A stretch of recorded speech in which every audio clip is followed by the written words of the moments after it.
Hello everyone, and welcome to the new episode of our series of solving daily LeetCode challenges. And today we're going to solve a problem called single number 2. It's classified as a medium problem, and I think I agree with that classification. So let's check out the problem statement. The problem statement is quite short. We are given an array of integers called nums, and we are guaranteed that every single number in this array appears 3 times, except for one, which appears exactly once. And our task is to find that element of the array that appears exactly once. And another important condition is that our solution should have a linear complexity and only use constant extra space. Okay, we will fulfill both conditions in our solutions, because the obvious solution without fulfillment of this condition is to simply create some kind of a map, a hash map or a tree map, and just calculate how many times each number appears and return the number that appears only one time. But it doesn't satisfy this condition. So let's talk about a solution that does. And let's consider the following example, because it's easier to explain on this example. Suppose our array looks like this. So this is our nums array. Cool. And the result for this example is obviously equal to 5, because 6 and 3 appear 3 times. Okay, so as probably most of you know, the computer does not think about the numbers in the decimal system as we humans usually do. It considers every single number as a binary number, both positive and negative numbers. And actually thinking in binary is a key to solving this problem. So let's show how all of these numbers from the nums array look like in binary. So 5 looks as 101, 6 looks as 110, and I repeat it 3 times, and 3 looks as 011, and I also repeat it 3 times. Okay, now for each bit, let's calculate how many times it is set to 1 in our nums array. For example, this bit, the least significant bit, appears in the nums array exactly 4 times. It appears in the number 5, and it appears in number 3, and we have number 3 repeated 3 times. The second, less significant bit appears exactly 6 times, because we have it in number 6 and we have it in number 3, and each of these numbers is repeated exactly 3 times. And the most significant bit appears once again exactly 4 times. So what can we see from this picture? Suppose we have some number, for example number 3. If it's repeated 3 times, it will contribute to this bit count array in a very specific way. And what I mean by that, suppose that our number has some bit.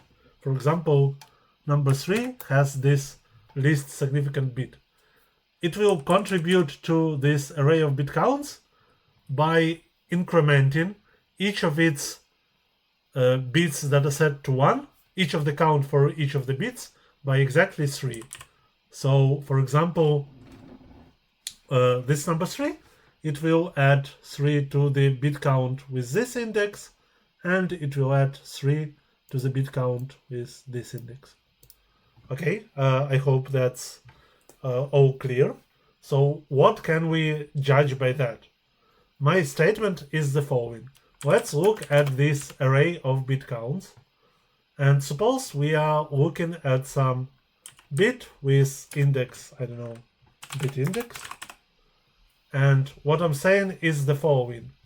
If the corresponding bit count is not divisible by 3, it means that the resulting number has this bit as 1.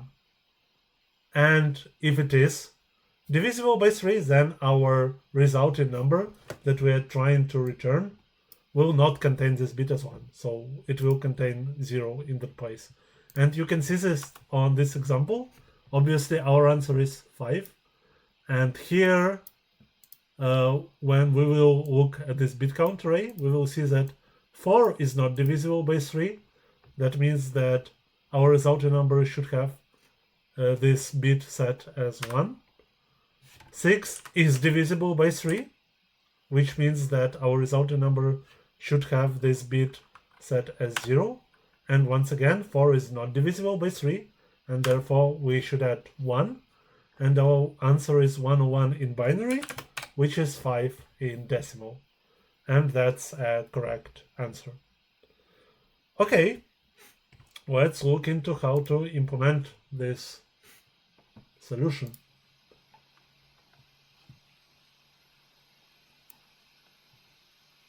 Okay, so first of all, we are creating this array of bits count, and it has a size of total bits, which is equal to 32. And this is caused by this constraint that our numbers are integers.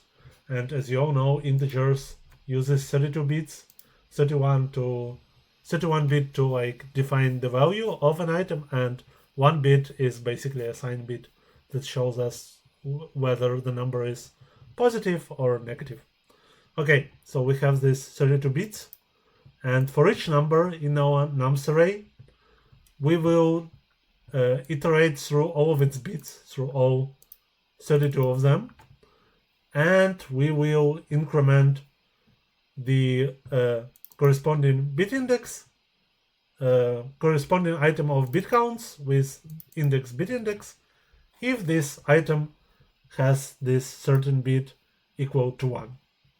Okay, and then in the end we are going to create this result variable.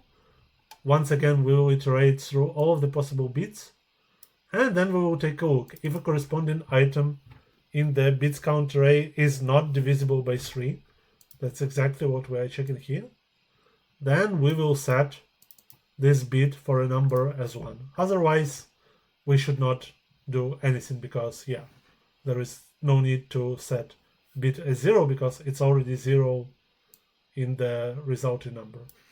And these two methods, they basically do this dirty work, this bitwise operations, checking if what is the bit at specific index and setting bit to a specific number.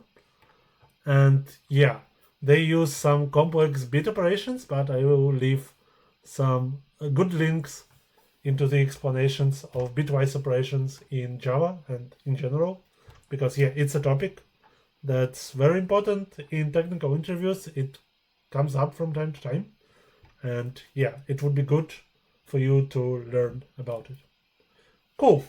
Another thing that I would like to really briefly discuss here is a problem single number, which is the first chapter of this problem, single number 2. It has a very similar statement to the previous problem, but here each number appears exactly twice, except one number that appears exactly once. And we can implement a very, very similar solution to the one that we implemented for the previous problem. However, turns out we can implement an even simpler solution, because in the previous problem, what we were interested in is this value of bit count of bit index modulo 3. So we are interested in what is the remainder of a specific bit count if we divide it by 3.